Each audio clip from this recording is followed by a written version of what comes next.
السلام علیکم ورحمۃ اللہ وبرکاتہ۔ بسم اللہ الرحمن الرحیم۔ آج ہم جس عنوان کو زیر بحث لائیں گے وہ عنوان قرآن مجید کے فوائد، قرآن مجید کے فضائل کے نام سے جانا جاتا ہے۔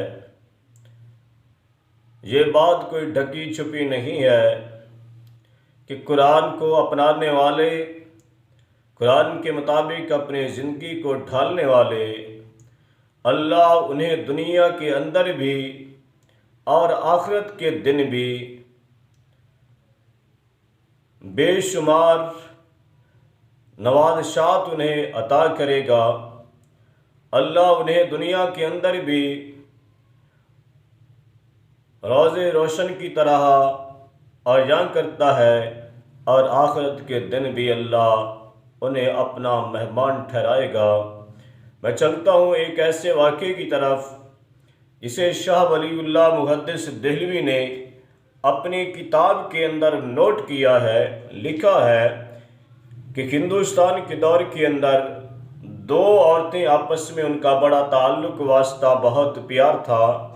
یہ ایک دوسرے کے پاس آ کر گپ شپ کیا کرتی، بات چیت ہوا کرتی، گفتگو کرتی۔ ایک ہندو ہے اور ایک مسلمان ہے۔ ہندو عورت زیادہ تر چل کے آ جاتی، تو ہندو عورت جب چل کے آ جاتی، بات چیت کرتے کرتے اگر دوران میں کوئی اذان کی آواز بلند ہو جاتی، مسلمان عورت اذان کی آواز سنتے ہی بھول جاتی کہ کیا یہ میری سہیلی بھی ہے، تو یہ جو ہے لمحہ اسے سوچنے پر مجبور کر دیتا۔ ہندو عورت یہ سوچنے پر مجبور ہو جاتی، یار ایسی کیا بات ہے کہ یہ آواز سنتے ہی یہ یہاں سے اٹھ کھڑی ہوتی ہے، مجھے بھول جاتی ہے۔ ایک دن یوں ہی ہوا تو یہ ہندو عورت بھی چپکے سے دیوار کے پیچھے چھپ جاتی ہے اور یہ دیکھنا چاہتی ہے کہ یہ کرتی کیا ہے، کون سا فعل کرتی ہے۔ دیکھتی ہے تو یہ وضو کر رہی ہے، وضو کیا، وضو کے بعد نماز پڑھنا شروع کی، نماز پڑھنے کے بعد قرآن اٹھایا، تلاوت کرنے لگ جاتی ہے۔ جب قرآن کی تلاوت کرنے لگ جاتی ہے، کانوں میں آواز پڑی تو ہندو عورت جو ہے اس نے رونا شروع کر دیا۔ اس کے رونے کی آواز مسلمان عورت کے کانوں میں پڑتی ہے تو مسلمان عورت باہر اٹھی، باہر نکلی تو پوچھا وجہ کیا ہے، کیوں روئی جا رہی ہو؟ اس نے بتایا کہ یہ جو تو کتاب پڑھ رہی ہے اس کی وجہ سے رو رہی ہوں کہ ہمارا کیا بنے گا، ہمارے ساتھ کیا ہوگا، یہ غم جو ہے مجھے کھائی جا رہا ہے۔ تو مسلمان عورت نے اسے دعوت اسلام دی اور اس نے دعوت اسلام قبول کر لی، مسلمان ہو گئی۔ مسلمان ہونے کے بعد وہی وقت جو باتوں میں صرف ہوتا تھا، وہی وقت جو بات چیت کرتے کرتے گزر جاتا تھا، وہ اب دین اسلام کی باتوں میں گزر رہا ہے، قرآن کو سیکھنے میں گزر رہا ہے۔ تو یہ جو ہے ایک دن آیا، کچھ پیسے لے کر آئی اور مسلمان عورت کو تھماتے ہوئے کہتی ہے کہ مجھے قرآن مجید کی کتاب لا کر دو۔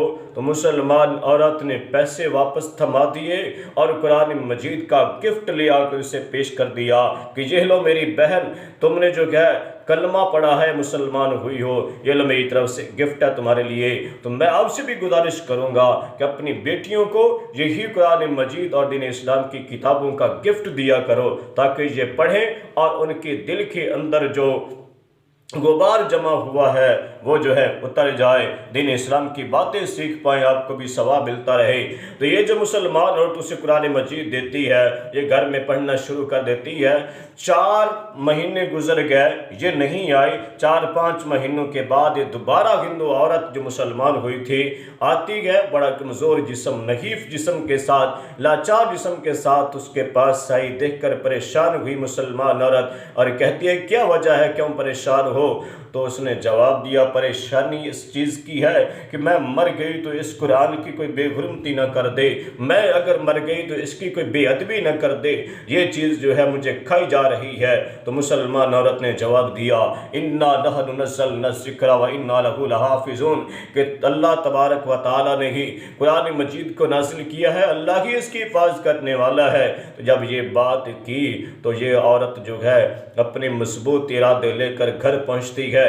گھر پہنچ کر جو ہے اس نے اپنے کمرے کے اندر جا کر سیڑھی لگائی، روشن دان کے اندر قرآن مجید کو رکھا، آگے اینٹیں لگا دی۔ اینٹیں لگانے کے بعد اسے گارے سے جو ہے پیوست کر دیا، گارا لگا دیا گیا، اور اس کے بعد جو ہے یہ سیڑھیوں سے نیچے اترتی ہے، نماز شروع کرتی ہے۔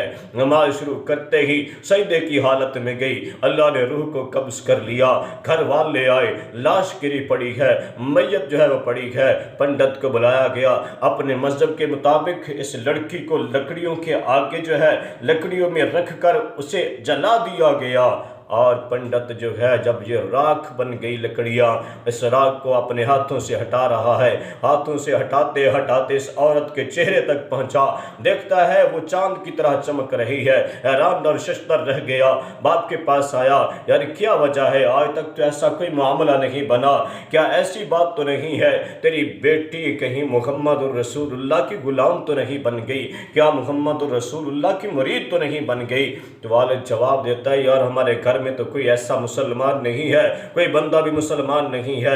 تو پنڈت نے حکم دیا، جاؤ گھر جا کر تلاشی لو، کمرے کی تلاشی لو کہ کیا اس میں کوئی چیز تو موجود نہیں ہے۔ گھر چلا گیا والد، جا کر تلاشی لیتا ہے، کوئی چیز نہیں ملی۔ آخرکار روشن دان پر نظر پڑی کہ وہاں پر تازہ گارا لگا ہوا ہے، گارے کو ہٹایا، آگے اینٹیں پڑی ہیں، اینٹوں کو ہٹاتا ہے، ہم نے دیکھتا ہے قرآن مجید کی کتاب موجود ہے، اور اس کتاب کو اٹھا کر دیکھتا ہے، پہلا صفحہ کھلتا ہے، اوپر لکھا ہے ذالک الکتاب لا ریب فیہ ھدی للمتقین، کہ مسلمانوں لوگوں اس میں کوئی شک نہیں ہے، یہ ایسی کتاب ہے۔ تو یہ جو ہے قرآن مجید کو لے کر پنڈت کے پاس آیا اور اسے کتاب تھماتے ہوئے بتاتا ہے کہ یہ کتاب جو ہے ملی ہے۔ پنڈت نے بھی دیکھا، وہی الفاظ جو ہے اسے بھی نظر آئے، ذالک الکتاب لا ریب فیہ ھدی للمتقین، یہ ایسی کتاب ہے کہ اس میں کوئی شک نہیں ہے، اس میں شک اور شبہ کی گنجائش نہیں ہے۔ تو پنڈت جو ہے وہ لکڑی اور زیادہ اکٹھی کروانے کے بعد یہ قرآن مجید بھی لیا، اور قرآن مجید لا کر اس کے ساتھ رکھا اور آگ لگا دی گئی، اور اسی راکھ کو دوبارہ سے ہٹا رہا ہے، اور ہٹاتے ہٹاتے جب اس کے چہرے تک پہنچا تو وہ 14ویں کے چاند کی طرح چہرہ چمک رہا ہے۔ اس لڑکی کو بھی آگ نہیں لگی ہے، اس عورت کو بھی آگ نہیں لگی ہے، اور قرآن مجید کو بھی آگ نہیں لگی ہے۔ حیران نشستہ رہ گئے، سارے مجمع والے دیکھ رہے ہیں، یہ وہ بات کیا ہے؟ تو یہ پنڈت جو ہے لوگوں کے پاس آتا ہے، لوگ کہتے ہیں پنڈت جی تم نے ہمارے خاندان کے خاندان جلا دیے، تو نے ہمارے چچاؤں اور تاؤں کو جلا دیا، تو نے ہمارے آباء و اجداد کو جلا کے رکھ دیا، تو نے ہمارے خاندان کے کسی فرد کو جلانے سے جو ہے نہیں گریز کیا، اور گھر کوئی جلتا چلا گیا۔